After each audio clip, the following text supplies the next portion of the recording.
సకల సమస్యల పరిష్కారాలయం శ్రీ దుర్గాదేవి జ్యోతిష్యాలయం.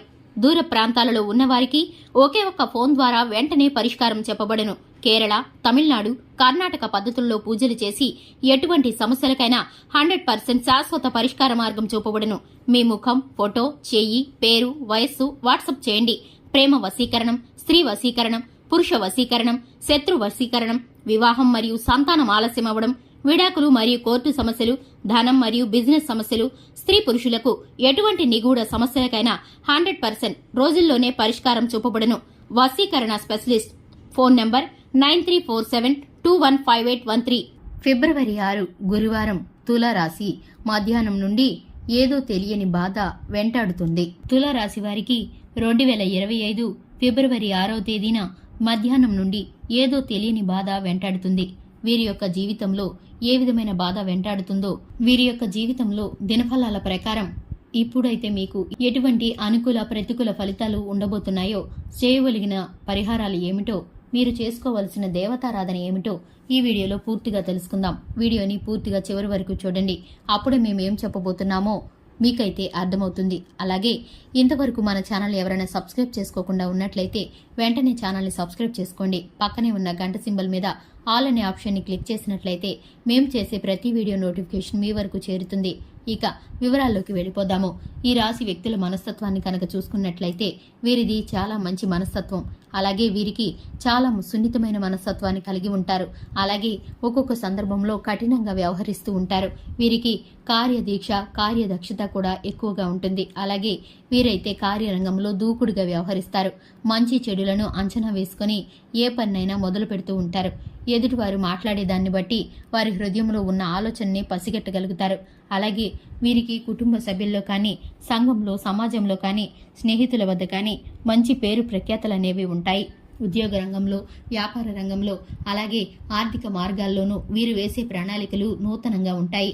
వీరైతే ఆర్థిక పదంలో ముందుకు దూసుకు వెళ్తారు. వీరికి వచ్చేటటువంటి వినూత్నమైన ఆలోచనలతో పెట్టుబడి మార్గాల్లో వీరికి విస్తారంగా ఆస్తి అనేది కలిసి వచ్చే అవకాశాలు కనిపిస్తున్నాయి. అలాగే ఆర్థిక పరమైన అంశాల్లో వీరైతే ఆచితూచి అడుగులు వేస్తూ ఉంటారు. కుటుంబ సభ్యుల యొక్క నిర్ణయాలకు ప్రాధాన్యతనిస్తారు. జీవిత భాగస్వామి పట్ల శ్రద్ధ, ప్రేమను కలిగి ఉంటారు. అన్యోన్యమైన బంధం కోసం తాపత్రయపడుతూ ఉంటారు. అలాగే చిన్న చిన్న మనస్పర్ధలు, విభేదాలు వచ్చినప్పటికీ కూర్చొని కూలంకుషంగా చర్చించుకునే మనస్తత్వం వీరికి ఉంటుంది. ఎదుటివారు చెప్పేది ఓపికగా వినే తత్వాన్ని కలిగి ఉంటారు. అలాగే ఎవరిని కించపరచడానికి కూడా అస్సలు ఇష్టపడరు. క్రమశిక్షణతో కూడిన వ్యక్తిత్వాన్ని కలిగి ఉంటారు.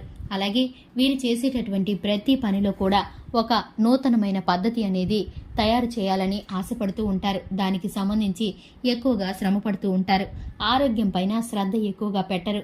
ఆరోగ్యాన్ని అశ్రద్ధ చేస్తూ ఉంటారు. భోజనం సమయం దాటి తీస్తూ ఉంటారు. దీని కారణంగా వీరికైతే చిన్న చిన్న అనారోగ్య సమస్యల్ని ఎదుర్కోవాల్సి వస్తుంది.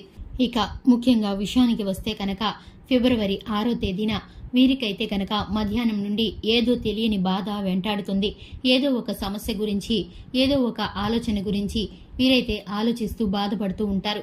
అది దేనికోసం అనేది స్పష్టంగా తెలియదు. కానీ వీరైతే మనసులో చాలా నిరాశకి, నిస్సత్తువుకి గురవుతూ ఉంటారు. ఆలోచనతో ఎంతగా సతమతమవుతారంటే తిండి కూడా సహించదనే చెప్పుకోవాలి. అంతటి బాధనైతే అనుభవిస్తూ ఉంటారు. దానికి సంబంధించి కుటుంబ సభ్యుల్లో గాని, ఆర్థిక పరంగా గాని, ఉద్యోగ ప్రయత్నాల్లో గాని, అలాగే వ్యక్తిగత జీవితంలో గాని, ప్రేమ వ్యవహారాల్లో కానీ ఏదో తెలియని కారణం వీరిని బాధిస్తూ ఉంటుంది. దానికి సంబంధించి వీరైతే చాలా తెలియని బాధని ఆలోచిస్తూ ఉంటారు. ఎందుకు ఆలోచిస్తున్నామా, దేని గురించి ఇంతలా బాధపడుతున్నామా అని వీరే ఒక్కొక్కసారి అనుకుంటూ ఉంటారు. కానీ అదైతే వీరికి స్పష్టంగా అర్థం కాదు. ఎందుకంటే వీరి మనసు లోతుల్లో ఆ ఆలోచన అయితే స్థిరపడిపోయింది. కానీ బయటికి మాత్రం ఏమీ బాధ కలగనట్లుగా వీరైతే ఇన్నాళ్లు గడిపేస్తూ వచ్చారు. దాని కారణంగా ఇప్పుడైతే దాన్ని బాధని వెంటాడబోతుంది. ఆ బాధని బట్టి వీరైతే కృంగిపోతారు. కానీ చాలా నిరాశకి లోనవుతారు. కానీ ఈ బాధ కూడా ఎక్కడా కూడా వీరిని ఆపడానికి, అలాగే వీరికి ఉన్నటువంటి ప్రయత్నాల్లో అడ్డుపడడానికి ఆసక్తి చూపించకుండా వీరైతే శక్తి వంచన లేకుండా పోరాడుతూ ఉంటారు. ఆ బాధ నుండి బయటికి రావడానికి ప్రయత్నిస్తూ ఉంటారు. అలాగే కుటుంబంతో కలిసి మీరైతే కాస్త సమయాన్ని గడుపుతూ దేవాలయాలకు వెళ్లి రావడం ద్వారా, దూర ప్రయాణాలకు సిద్ధపడి వెళ్లడం ద్వారా మీరైతే ఇటువంటి బాధ నుండి విముక్తిని పొందుతారు. అలాగే హృదయంలో కాస్త ఆహ్లాదకరంగా, సంతోషకరంగా ఉంటుంది. కుటుంబ జీవితం పట్ల శ్రద్ధను చూపించడం ద్వారా ఇటువంటి చిన్న చిన్న ఒత్తిళ్ల నుండి మీరైతే బయటపడగలుగుతారు. అలాగే శివారాధన మీకు చక్కటి ఫలితాలను ఇస్తుంది. అలాగే హనుమాన్ చాలీసాను పఠించడం ద్వారా మనసు ప్రశాంతంగా ఉంటుంది, ధైర్యం కలుగుతుంది. మీకైతే సంతోషం కలిగినప్పుడు మీరైతే ఇటువంటి బాధల నుండి తెలియకుండానే బయటపడగలుగుతారు. చూశారు కదండి, ఇది ఇవాల్టి వీడియో నచ్చితే కనుక లైక్ చేయండి, ఛానల్ని సబ్స్క్రైబ్ చేసుకోండి. Thanks for the watching.